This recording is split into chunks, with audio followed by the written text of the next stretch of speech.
आपल्याला थेरम बघायचा आहे कोणता, बेसिक प्रोपोर्शनॅलिटी थेरम. कोणता थेरम आहे हा, बेसिक प्रोपोर्शनॅलिटी थेरम. त्याला शॉर्ट मध्ये बीपीटी थेरम म्हणतात. शॉर्ट मध्ये काय म्हणतात, बीपीटी थेरम. आता कोणताही थेरम जर आपल्याला लिहायचा असेल, सिद्ध करायचा असेल, तर विदाउट डायग्राम आपण त्याला सिद्ध करू शकत नाही जॉमेट्री मध्ये.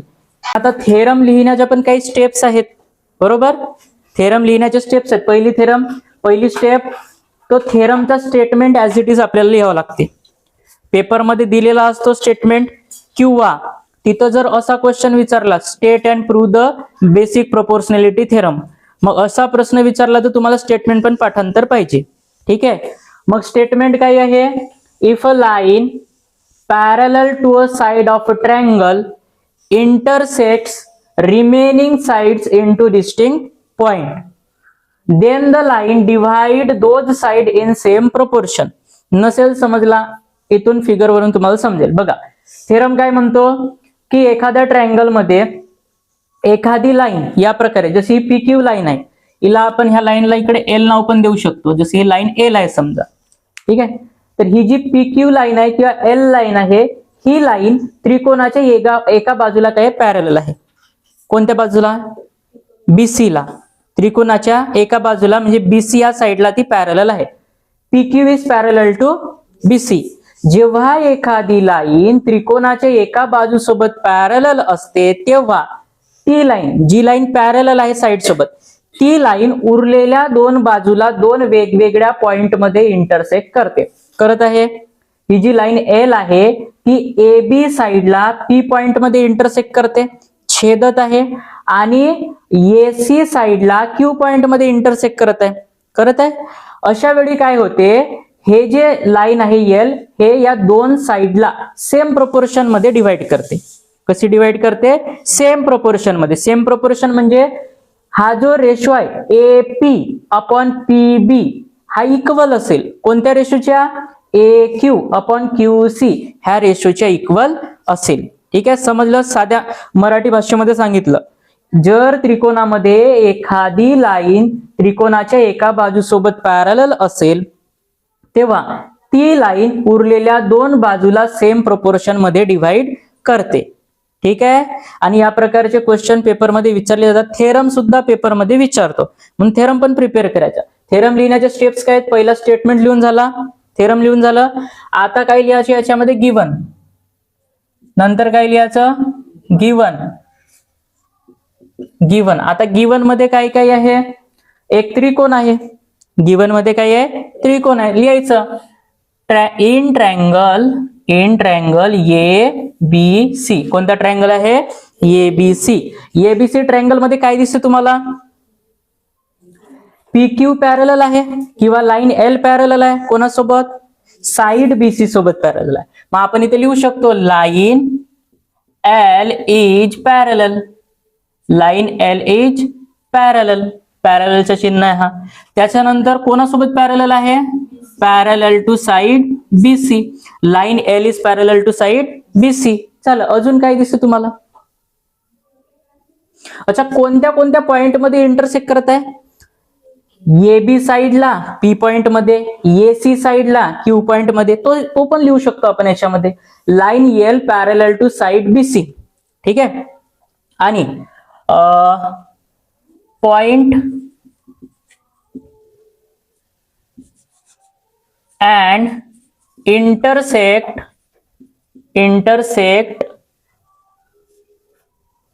At intersect side AB and side AC in P and Q respectively. कसं, रिस्पेक्टिव्हली. इंटरसेक्ट करणे म्हणजे काय होते, छेदणे. इंटरसेक्ट करणे म्हणजे काय होते, छेदणे. ही लाईन PQ किंवा लाईन L AB साइडला पी पॉइंट मध्ये, एसी साइडला क्यू पॉइंट मध्ये इंटरसेक्ट करते. रिस्पेक्टिव्हली, आदरपूर्वक इंटरसेक्ट करते, छेदते. कशी छेदते, आदरपूर्वक छेदते. असं का त्याचा अर्थ. रिस्पेक्टिव्हलीचा अर्थ होते अनुक्रमे. अनुक्रमे म्हणजे काय, आधी काय लिहिलं, ए बी लिहिलं, मग इकडे सर्वात आधी काय लिहिलं, पी लिहिलं, म्हणजे AB ला P पॉइंट मध्ये इंटरसेक्ट करते. नंतर काय लिहिलं? AC लिहिलं. AC ला Q पॉइंट मध्ये इंटरसेक्ट करते. समजलं का एवढं? त्याच्यानंतर आपल्याला लिहायचं आहे टू प्रूव्ह. काय? To prove. सिद्ध काय करायचं आहे? सिद्ध काय करायचे? To prove. काय सिद्ध करायचं आहे आपल्याला?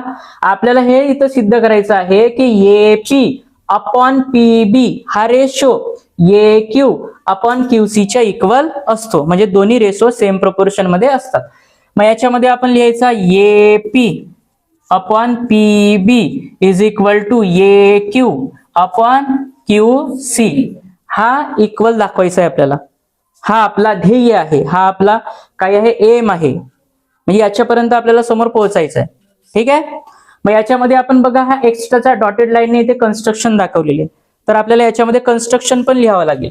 काय लिहावं लागेल? कन्स्ट्रक्शन. कन्स्ट्रक्शन म्हणजे काय? कन्स्ट्रक्शन म्हणजे काय? आपल्याला त्याच्यामध्ये सिद्ध करण्यासाठी काही एक्स्ट्राची माहितीची गरज असते. त्याच्यासाठी आपण स्वतः काय करतो? त्याच्यामध्ये एक रचना करतो त्याची. या प्रकारे जॉईन केला आपण P आणि C ला, Q आणि B ला. मग इथं लिहायचं कन्स्ट्रक्शन मध्ये काय? ड्रॉ सेग PC अँड सेग BQ आपण ड्रॉ केली. ठीक आहे. एक PC सेगमेंट ड्रॉ केली आणि एक BQ सेगमेंट ड्रॉ केली. हा झाला कन्स्ट्रक्शन. ही झाली एक्स्ट्राची इन्फॉर्मेशन जी आपल्याला गरज आहे समोर. त्याच्यानंतर आता आपल्याला प्रूफ करायचं आहे. आता काय करायचं आहे? आपल्याला प्रूफ करायचं आहे. आता प्रूफ समजून घ्या. आता प्रूफ मध्ये काही आपल्याला वर एक ट्रायंगल दिसते छोटा. कोणता? APQ. ठीक आहे. हे नावं आपल्या मताने आपण चेंज करू शकतो नंतर. समजा तुम्हाला वेगळे नावं द्यायची असतील तुम्ही देऊ शकता. पण तसे तुम्हाला त्या थेरम मध्ये लिहावं लागतील. तुम्ही इकडे नावं वेगळे द्याल आणि तुमचा तो पुस्तकामधला प्रिपरेशन केला राहील तिथे नावं वेगळे राहतील तर तो चुकीचा आहे. तसा इथे जे नाव आहेत ते जिथं आले पाहिजे. मग इथं काय आहे? APQ हा एक ट्रायंगल आहे. आणि खाली बघा आता BPQ हा ट्रायंगल. BPQ हा जो एक ट्रायंगल आहे हा एक ट्रायंगल आहे. अजून एक ट्रायंगल आहे. कोणता? PCQ किंवा PQC पण म्हणू शकता त्याला. ठीक आहे. त्यांचा उपयोग करून आपल्याला काय करायचं आहे? आता प्रूफ करायचं आहे. आता बघा आपण दोन ट्रायंगल घेऊ. In triangle APQ and triangle BPQ. APQ आणि BPQ मध्ये काय आहे बघा. APQ आणि BPQ यांचा जो बेस आहे हा BP हा बेस आहे कोणाचा? BPQ चा. ठीक आहे. आणि APQ चा बेस काय आहे? AP. दोनही ट्रायंगलचे बेस एका सेम लाईनवर आहेत. बरोबर. बेस सेम नाही आहेत. एका सेम लाईनवर त्यांचे बेस आलेले आहेत. ठीक आहे. म्हणजे यांची हाईट सुद्धा कशी असेल? सेम असेल. जसं समजा मी इथून आणखी एक्स्ट्राचं कन्स्ट्रक्शन दाखवतो तुम्हाला. म्हणजे इथं लिहायचं नाही तो, फक्त तुम्हाला दाखवतो की हाईट कशी सेम राहील.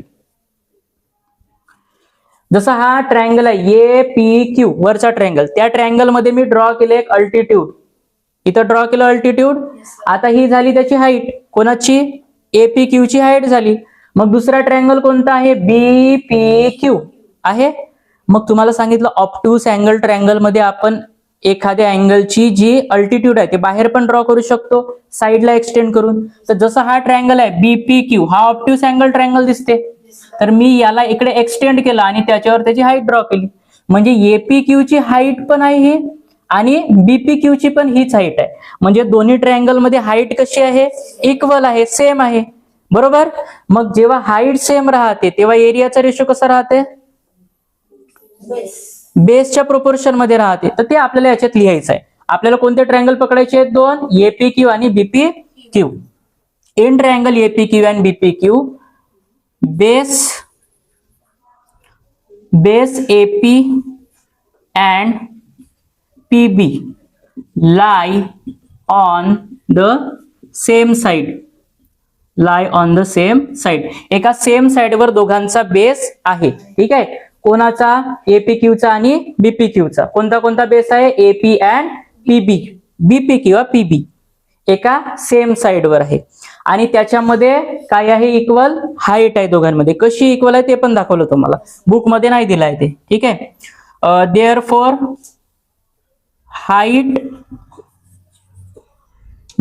their height is equal. Therefore their height is equal. त्यांची हाईट कशी आहे, इक्वल आहे. आता त्यांची हाईट इक्वल आहे तर त्यांच्या एरियाचा रेशो काय होईल, बेसच्या प्रोपोर्शन मध्ये होईल.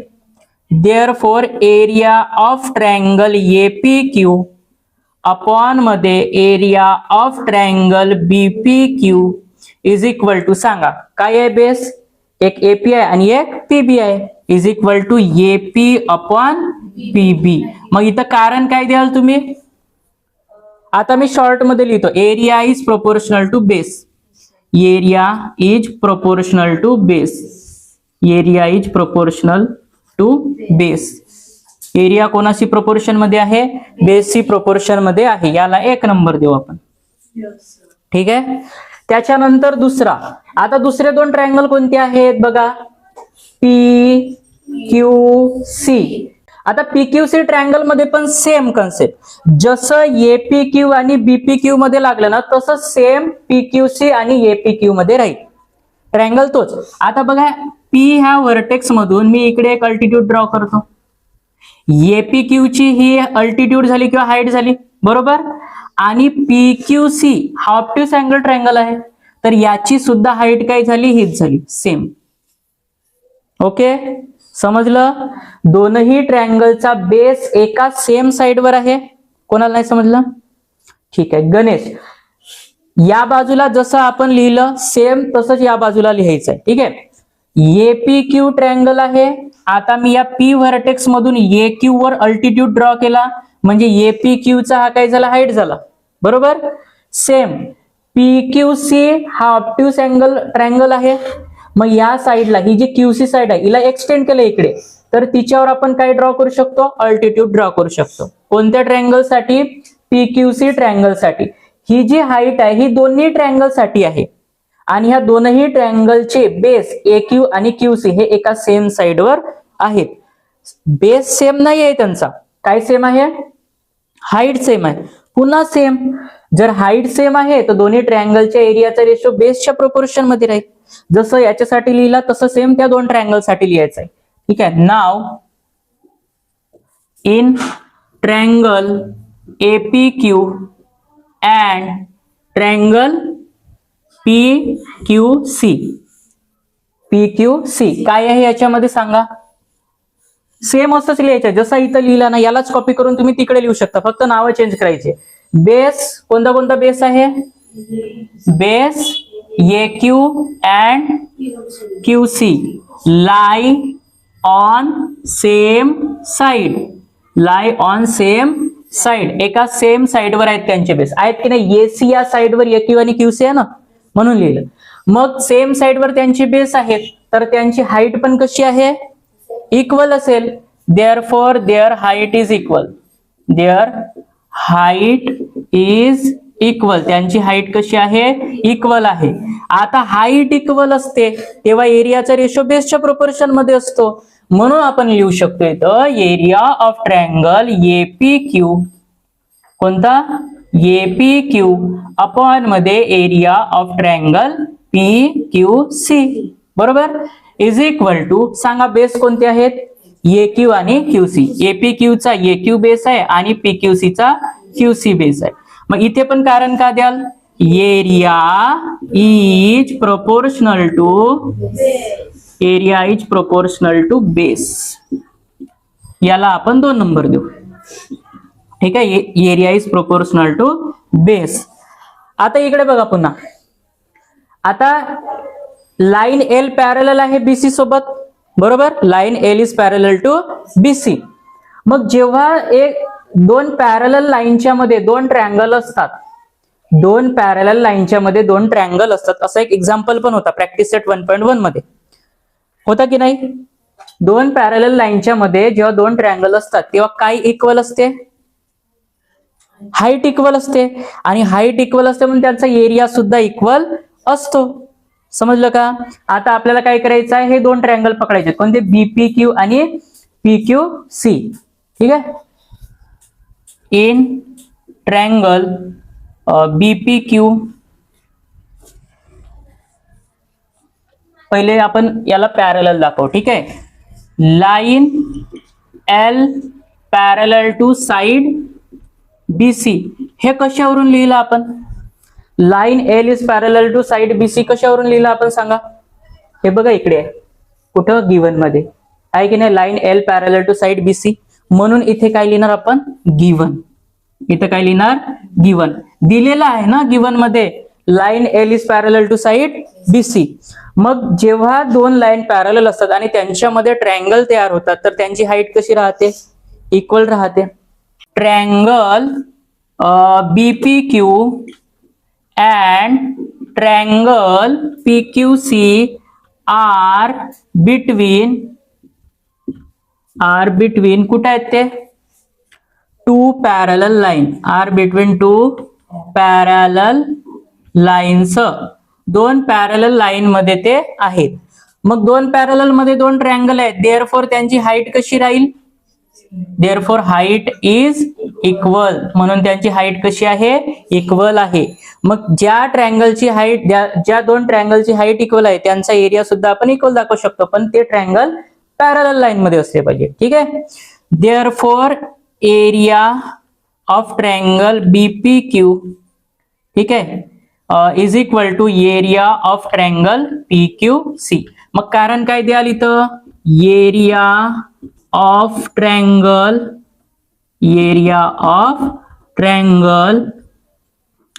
बिटवीन टू लाईन,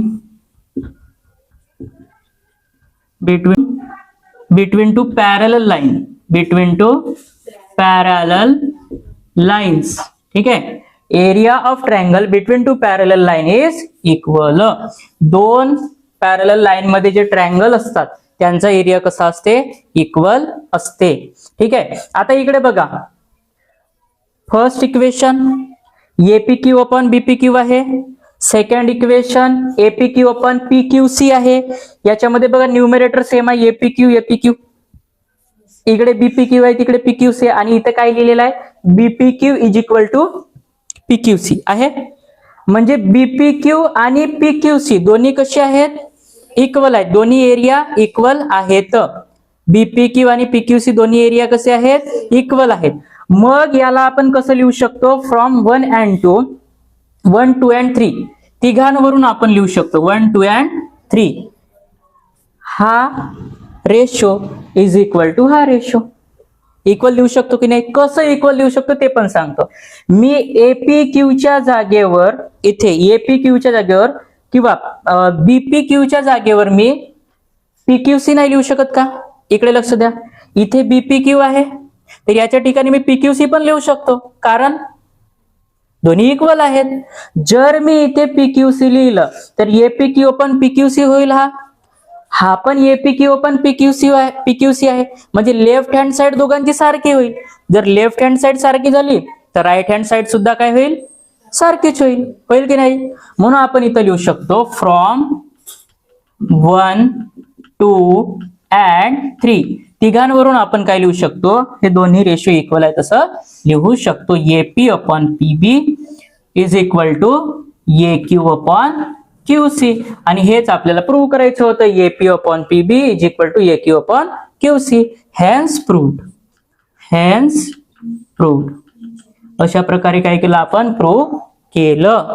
समजलं का? सिंपल आहे, फक्त तुम्ही त्याला समजून घ्या. सर्वात आधी काय केलं आपण?